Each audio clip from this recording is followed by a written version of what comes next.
तो हम पढ़ रहे थे नीट की जो सीरीज चल रही थी केमिस्ट्री की 11th क्लास की, ठीक है। उसमें हमने पढ़ा था लॉज ऑफ कॉम्बिनेशन। उसी का बेटा हम एक लॉ है एवोगाड्रो लॉ, उसी को हम फॉरवर्ड करते हैं क्योंकि वही एक लास्ट लॉ बच रहा था, ठीक है।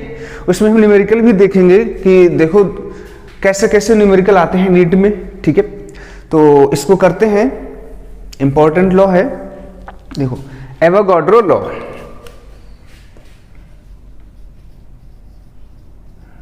एवोगाड्रो लॉ या हाइपोथेसिस ये भी बोलते हैं, कब दिया गया था? 1811 में एवोगाड्रो ने दिया था। देखो बेटा इसमें क्या बताया गया, पहले एक क्वेश्चन से समझते हैं, ठीक है। या फिर देखो मान लिया ये कोई कंटेनर है, ये क्लोज्ड कंटेनर है, ठीक है, क्लोज्ड कंटेनर। दूसरा कंटेनर है ये कंटेनर है, क्लोज्ड है। तीसरा कंटेनर है, ये क्लोज्ड कंटेनर है, ठीक। समझिएगा ध्यान से। इसमें हमने क्या भर रखा है? इसमें गैस भर रखी है, इसमें भी गैस भर रखी है, ठीक है। इसमें बेटे हमने दूसरी गैस भर रखी है। इसमें मान लेते हैं हमें भर रखा है H2 गैस, इसमें O2 गैस भर रखी है, इसमें भर रखी है N2 गैस, मतलब डिफरेंट गैसेस हैं, लेकिन इनका वॉल्यूम जो फिक्स्ड है, इसका वॉल्यूम कितना है? मान लेते हैं 10 ml, इसका मान लेते हैं 10 ml, इसका भी मान लेते हैं 10 ml, वॉल्यूम फिक्स है। तो उन्होंने क्या देखा कि जो 10 ml में जितने इसके मॉलिक्यूल्स हैं उतने ही मॉलिक्यूल्स O2 के हैं, उतने ही मॉलिक्यूल्स N2 के हैं, समझ गए। तो यहां पर जो मॉलिक्यूल्स हैं, molecules of gas is equal to मान लेते हैं X है, तो यहां पर भी X मॉलिक्यूल है, यहां पर भी X मॉलिक्यूल है। तो उन्होंने क्या बता दिया, देखो अगर इनका फिजिकल कंडीशन सेम रहती है, मतलब टेम्परेचर प्रेशर इनका अगर सेम रहता है, तो जितना इसके वॉल्यूम होगा उतना ही वॉल्यूम अगर इसका है उतना ही वॉल्यूम इसका है, तो तीनों के नंबर ऑफ मॉलिक्यूल्स क्या होंगे? इक्वल होंगे, बस, ठीक है। क्या बताया? Equal volume of different gases. यहां 3 गैसेस हैं, in equal volume of different gases have equal number of molecules. ये है इनका लॉ, ठीक है। लिखें, देखो under similar condition, similar condition of pressure and temperature, अगर प्रेशर और टेम्परेचर को हम सेम रखते हैं तो क्या हो जाएगा? इक्वल नंबर या equal volume of different gases contain equal number of, मिटा दे, equal number of molecules, contains equal number of molecule, ठीक है, मॉलिक्यूल्स। ये है लॉ इनका। देखो volume is directly proportional number of molecule.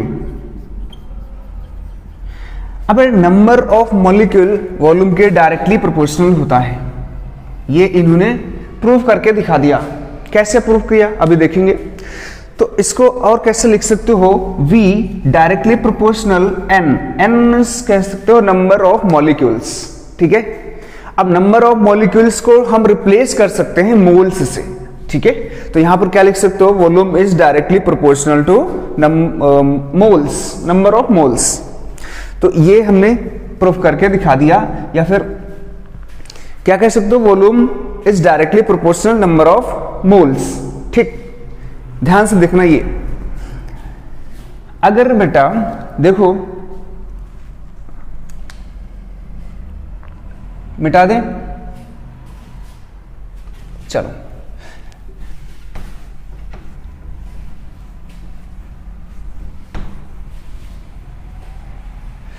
देखो और समझते हैं डिटेल से थोड़ा सा।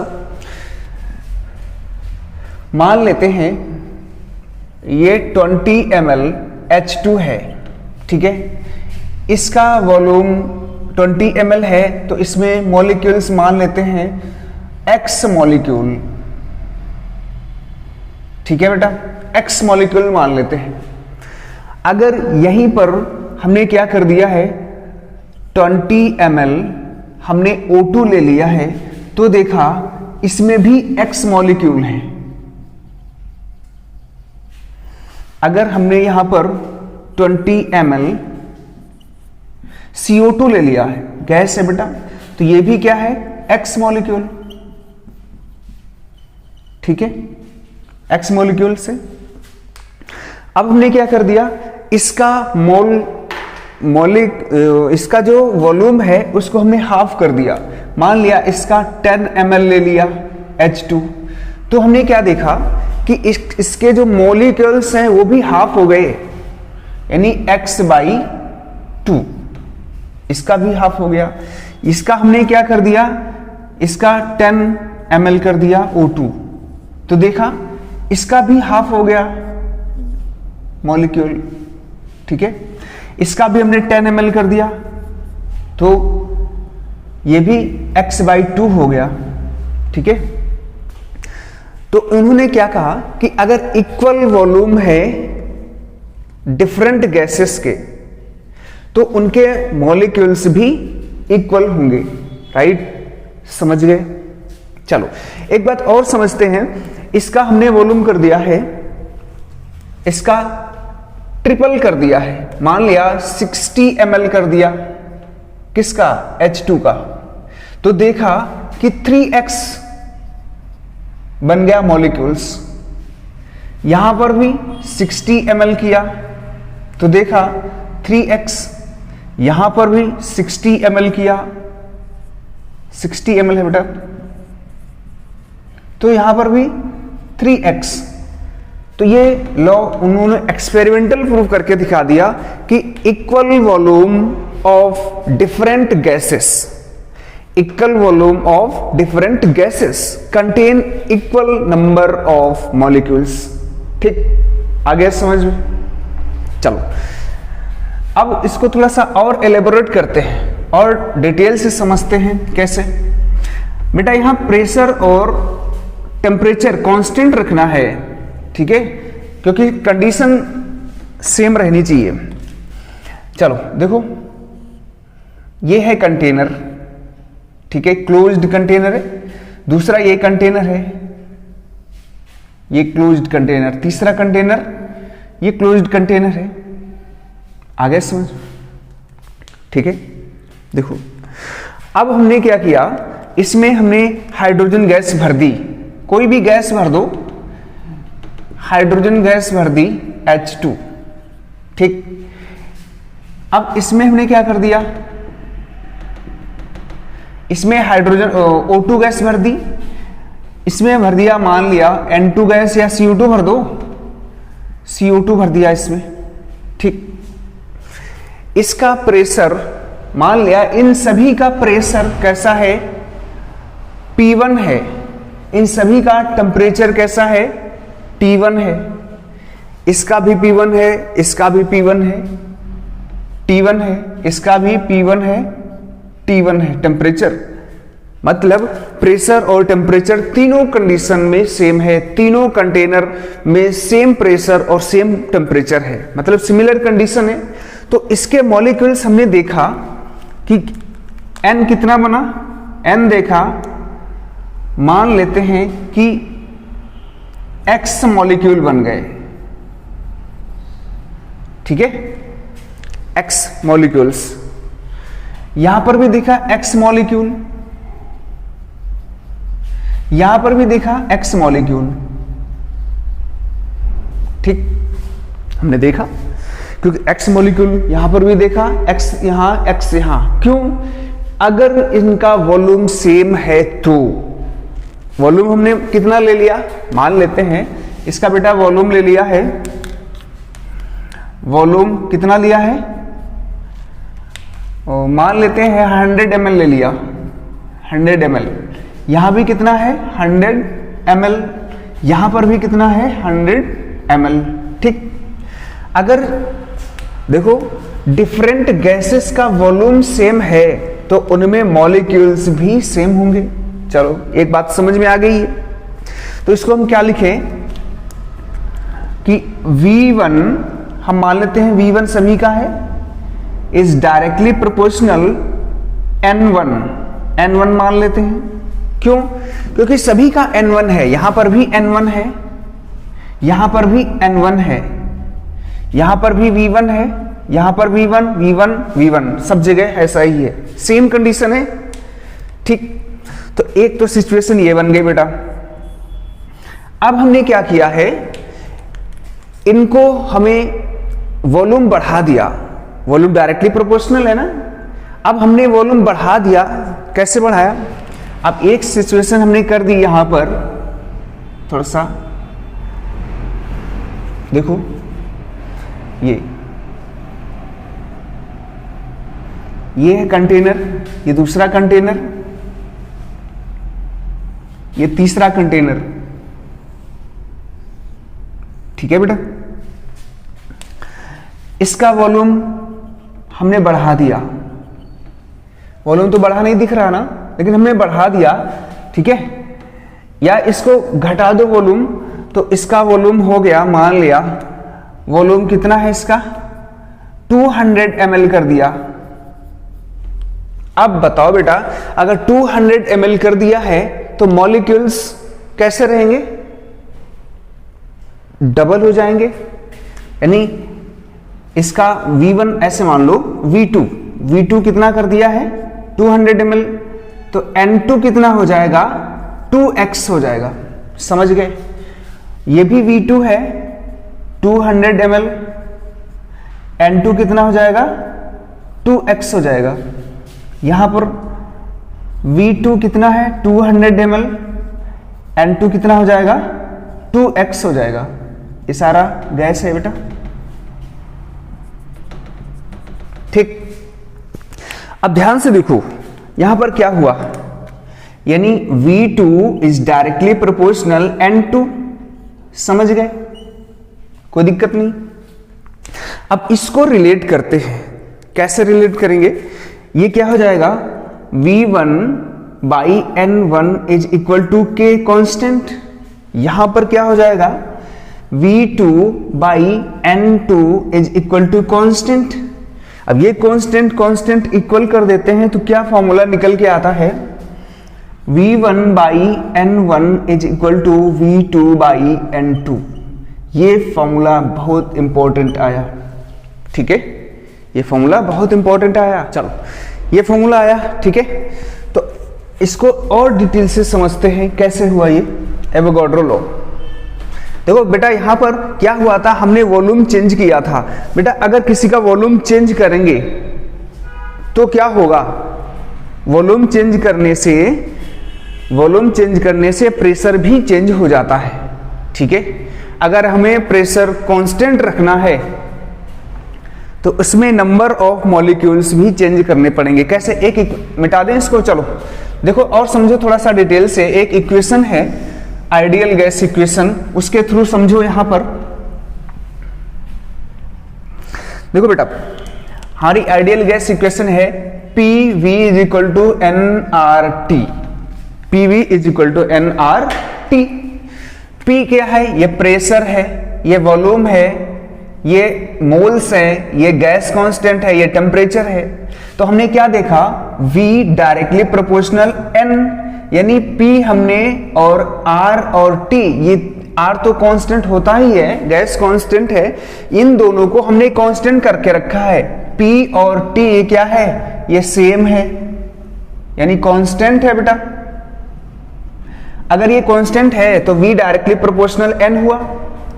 अगर हम वॉल्यूम बढ़ाएंगे तो अगर हमें प्रेशर कांस्टेंट रखना है,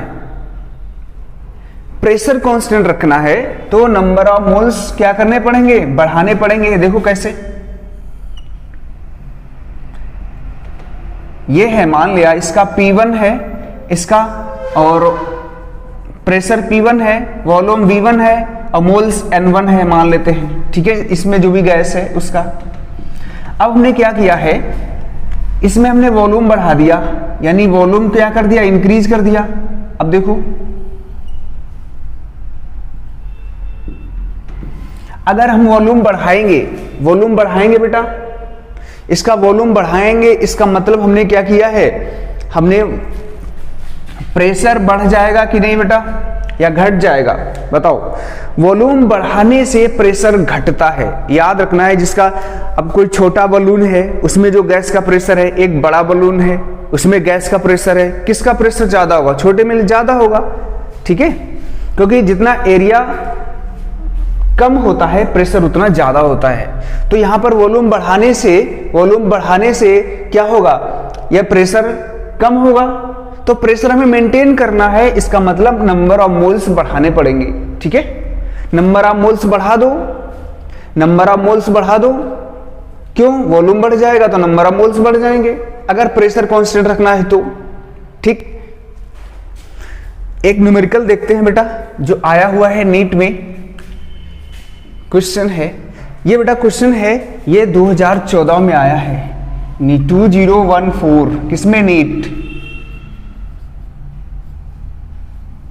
ये क्वेश्चन आया हुआ है, ठीक है, 2014 नीट में आया हुआ है। क्वेश्चन क्या कह रहा है, इक्वल मास ऑफ, देखो ध्यान से क्वेश्चन यहीं से देखो, equal mass of H2O2 and methane have been taken in a container of volume V, volume V fix कर दिया, ठीक है, मास भी फिक्स कर दिया तीनों का, एट टेम्परेचर 20 टेम्परेचर भी फिक्स कर दिया, इन अ आइडेंटिकल कंडीशन, ठीक है।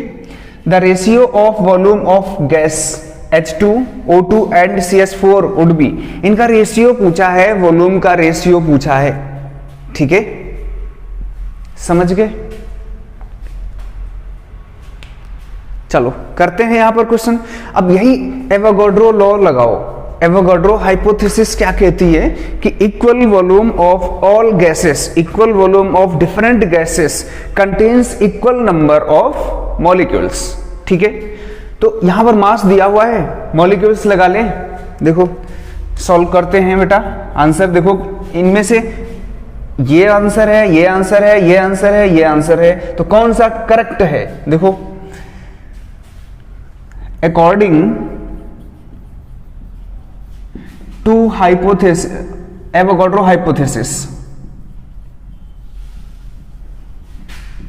या एवोगाड्रो लॉ क्या कहता है,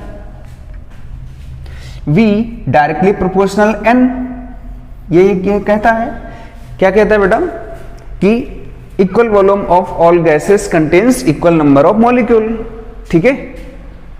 तो कैसे करेंगे, हम मोल्स निकालेंगे सभी के, ठीक है, मोल्स निकालो, ये तो मोल्स का फॉर्मूला होता है बेटा मास बाई मॉलिक्यूलर मास, ठीक है। तो यहां पर हम निकाल रहे हैं मोल्स, किसके निकाले हैं, तीनों के मोल्स निकालने हैं, तो N ऑफ H2, ये मोल्स ऑफ H2 कितना हुआ, वेट बाई मॉलिक्यूलर मास कितना है हाइड्रोजन का बेटा, 2 लिख दें यहां पर 2, ठीक। फिर निकालेंगे N ऑफ O2, इसका weight by molecular mass, O2 का मतलब 32 होता है बेटा, हाइड्रोजन H2 होता है, एक हाइड्रोजन का 1 है, 2 का कितना होता है 2, एक ऑक्सीजन का मास होता है 16 और O2 है यहां पर, ये देखो O2 है, इसका मतलब 32। अब यहां पर निकालेंगे N ऑफ CH4, इसका निकालोगे क्या आ जाएगा बेटा, देखो कार्बन का 12, एक हाइड्रोजन का 4, मतलब एक हाइड्रोजन का 1, 4 का कितना 4 हो जाएगा, तो टोटल कितना हो जाएगा 16, यानी वेट बाई 16। क्यों हमने वेट क्यों लिखा? क्योंकि लिखा है बेटा इक्वल मास इनका इक्वल वेट है सभी का, ठीक है। अब इनका रेशियो निकालना है, मोल्स का रेशियो निकालो। कैसे निकालेंगे? यहां पर n of H2 ratio n of O2 is to n of CH4। कितना आ जाएगा बेटा? यहां पर देखो weight by 2 ratio weight by 32 ratio weight by 16। तो वेट तो कैंसिल हो जाएगा, ठीक है, क्योंकि सभी में इक्वल है। तो कितना आ जाएगा यहां पर? देखो 1/2 रेशियो 1/32 रेशियो 1/16। अब इसको हमें क्या करना है? इसको हम क्या करें? 30, इसको सिंपल में लाना है, 32 से मल्टीप्लाई कर दो। 32 से मल्टीप्लाई करेंगे तो क्या हो जाएगा? यानी 32/2 रेशियो 32/32 रेशियो 32/16। कितना हो जाएगा? ये 16 हो जाएगा रेशियो, ये 1 हो जाएगा रेशियो, ये 2 हो जाएगा। ये आंसर आ गया बेटा, ठीक है, ये आंसर आया। तो आंसर कौन हो जाएगा हमारा? ये थर्ड हो जाएगा आंसर। ये नीट में आया हुआ है 2014 में, ठीक है। तो बेटा कैसा लगा सेशन? जल्दी से कमेंट करके बताएं, अच्छा लगा हो। नेक्स्ट लेक्चर बेटा हम इसमें एटॉमिक मास है, ठीक है, एटॉमिक वेट है, ये सारा अच्छे से डिटेल से क्लियर करेंगे, ठीक है। ये चैप्टर अभी यहाँ स्टार्ट हो रहा है, सिर्फ क्या हुआ है अभी? लॉज ऑफ कॉम्बिनेशन हुआ है। तो ये बेटा नीट की सीरीज चल रही है, जिसमें से हम नीट के क्वेश्चन भी करवाते हैं, कैसे कैसे आए हुए हैं, और इसके कॉन्सेप्ट भी क्लियर कराते हैं, ठीक है।